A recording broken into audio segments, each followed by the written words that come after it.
जम्मू कश्मीर के कैंडिडेट्स के लिए यहाँ पे बहुत अच्छी गुड न्यूज आई है। आपके लिए यहाँ पे नई पोस्ट आने वाली है VLW की, जो पहले भी आई थी पंचायत सेक्रेटरी की पोस्ट। तो आपको पता है इसका नाम बदल के अब पंचायत सेक्रेटरी रखा गया है। इसकी जो पोस्ट आई है बहुत अच्छी पोस्ट होती है और इनके लिए क्वालिफिकेशन, एज और सिलेबस क्या होने वाला है उसके बारे में हम इस वीडियो में डिस्कस करेंगे। फिलहाल के लिए अगर आप देख सकते हो यहाँ पे अराउंड 79 पोस्ट को रेफर किया गया है एडमिनिस्ट्रेटिव डिपार्टमेंट्स को, जो आगे चल के रेफर करेंगे JKSSB को। JKSSB फिर एडवर्टाइजमेंट करेगा इन पोस्ट्स की अपनी वेबसाइट पे, तो वहां से जो भी फॉर्म सबमिशन, सिलेबस वगैरह या एज क्राइटेरिया वगैरह वो वहां पे मेंशन होगा। फिलहाल हम बात करेंगे क्योंकि अपनी जगह आपको प्रिपरेशन रखनी है। उस प्रिपरेशन को करने के लिए आपको सिलेबस चाहिए, क्या क्या क्राइटेरिया होगा यहाँ पे और क्या आप एलिजिबल हो, उन सभी चीजों के बारे में यहाँ पे हम बात करेंगे। ये यहाँ पे मेरे सामने ऑफिशियल नोटिफिकेशन है पंचायत सेक्रेटरी की जो पोस्ट्स आई थी या VLW की जो पोस्ट्स आई थी, उनकी ऑफिशियल नोटिफिकेशन। और यहाँ पे क्वालिफिकेशन अगर आप देख सकते हो वो सीधे लिखी है कि ग्रेजुएशन आपकी होनी चाहिए। इन शॉर्ट में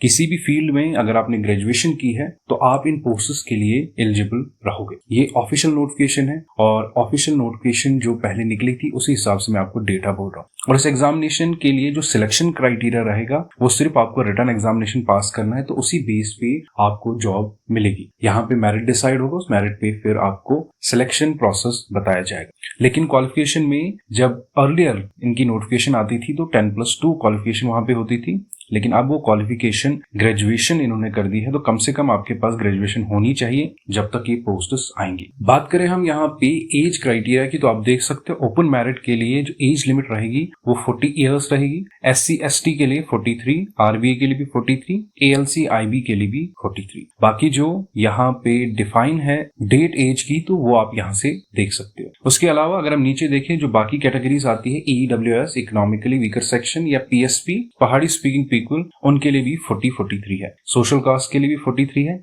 सिर्फ फिजिकल चैलेंज्ड पर्सन के लिए 42 है। और जो एक्स सर्विसमैन है या गवर्नमेंट सर्विस में ऑलरेडी काम कर रहे हैं उनके लिए, एक्स सर्विसमैन के लिए 48 और गवर्नमेंट सर्विस के लिए 40 यहाँ पे एज क्राइटेरिया। क्वालिफिकेशन के बारे में ऑलरेडी मैंने बता दिया आपको। अब हम सिलेबस के बारे में डिस्कस करेंगे। वो ज्यादा इंपॉर्टेंट है। वो ज्यादा इसलिए इंपॉर्टेंट है क्योंकि उसी बेस पे आप अपनी प्रिपरेशन जारी रखोगे और बहुत सारी पोस्ट्स आने वाली है। मेरे हिसाब से हमेशा मैं आपको कहता हूं कि जो भी इन सिलेबस में कॉमन पोर्शन है सबसे पहले वो आपको कंप्लीट कर, क्योंकि कल को जो भी पोस्ट्स आती है, अभी देखो मॉडल कोड ऑफ कंडक्ट चल रहा है, इलेक्शंस चल रहे हैं, फिलहाल के लिए इनकी एडवर्टाइजमेंट निकलना पॉसिबल नहीं है। जैसे इलेक्शन हर जगह खत्म हो जाते हैं तो आपकी एडवर्टीजमेंट पॉसिबली यहाँ पे निकल सकती है। तो तब तक आपको प्रिपरेशन रखनी है, उन चीजों का वेट नहीं करना है आपको कि कब नोटिफिकेशन आएगी। कॉमन सिलेबस पहले कंप्लीट कर लो, फिर जिस पर्टिकुलर पोस्ट के लिए आप ज्यादा इंटरेस्टेड हो बाकी रिमेनिंग सिलेबस आप उसका कंप्लीट कर सकते हो। अब हम VLW के सिलेबस के बारे में बात करेंगे। यहाँ पे ऑफिशियल सिलेबस आपके सामने है, जहाँ पे पहला ही टॉपिक इन्होंने या सब्जेक्ट मेंशन किया है वो जनरल अवेयरनेस है, जिसमें आपको 20 मार्क्स थे। जनरल इंग्लिश और कंप्रिहेंशन आपको 20 मार्क्स के थे। यहाँ पे general intelligence and reasoning 20 marks, quantitative aptitude या मैथमेटिक्स आप समझो 15 मार्क्स, एंड कंप्यूटर की जो बेसिक नॉलेज है उसके लिए आपको 25 नंबर यहाँ पे मेंशन किए गए। ये जो मार्क्स असाइनड है किसी भी पर्टिकुलर सब्जेक्ट के लिए, इनमें चेंज हो सकता है आगे चल के, लेकिन बाकी जो कंपोनेंट्स है हम एक्सपेक्ट कर रहे हैं कि ये कंपोनेंट्स तकरीबन सेम होंगे। आप टॉपिक्स भी देख सकते हो। जनरल अवेयरनेस में वही current events of national and international importance है, पॉलिटिकल फिजिकल डिवीजन है, क्लाइमेट क्रॉप्स है, ट्रांसपोर्ट कम्युनिकेशन है, डेमोग्राफी है, important rivers and lakes in India है, इंडियन इकोनॉमी है, इंडियन कल्चर है, इंडियन हिस्ट्री इसमें है, इंडियन कॉन्स्टिट्यूशन के कुछ बेसिक टॉपिक्स है, साइंस एंड टेक्नोलॉजी है, environment, ecology and biodiversity, taxation और JNK UT की जनरल नॉलेज, उसमें JNK रीऑर्गेनाइजेशन एक्ट भी इन्होंने इंक्लूड किया है। उसके अलावा कुछ स्कीम्स के बारे में भी, जैसे MG नरेगा है, PMAY है, SBM है, पंचायती राज एक्ट है,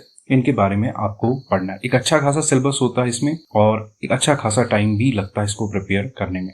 इंग्लिश में जो आमतौर पर टॉपिक्स आपको दिए जाते हैं हर एक JKSSB के सिलेबस में, यहाँ पे भी वही टॉपिक्स मेंशन है। टेंसेस है, नरेशन है, models, articles, sentence correction, spelling correction, idioms and phrases, वही सारे टॉपिक्स यहाँ पे मेंशन है। बात करें यहाँ पे जनरल इंटेलिजेंस एंड रीजनिंग की, यहाँ पे बाकी सब्जेक्ट से कंपैरिजन में काफी टॉपिक्स यहाँ पे मेंशन है, जैसे कि number series, letter series, semantic series मतलब सीरीज कंप्लीशन के हर एक टॉपिक मेंशन है, स्पीड, टाइम एंड डिस्टेंस है, स्टेटमेंट कंक्लूजन है, सिमेंटिक एनालॉजी है, सिंबलिक ऑपरेशन है, इसका मतलब वर्बल नॉन वर्बल और लॉजिकल डिडक्शन के यहाँ पे हर एक टॉपिक मेंशन है। तकरीबन जो मेजर टॉपिक्स है वो यहाँ पे मेंशन है। बात करें क्वांटिटेटिव एप्टीट्यूड की या एक तरह से मैथमेटिक्स की, तो बेसिक मैथमेटिक्स है यहाँ पे और ज्यादातर इसमें खास कुछ नहीं है।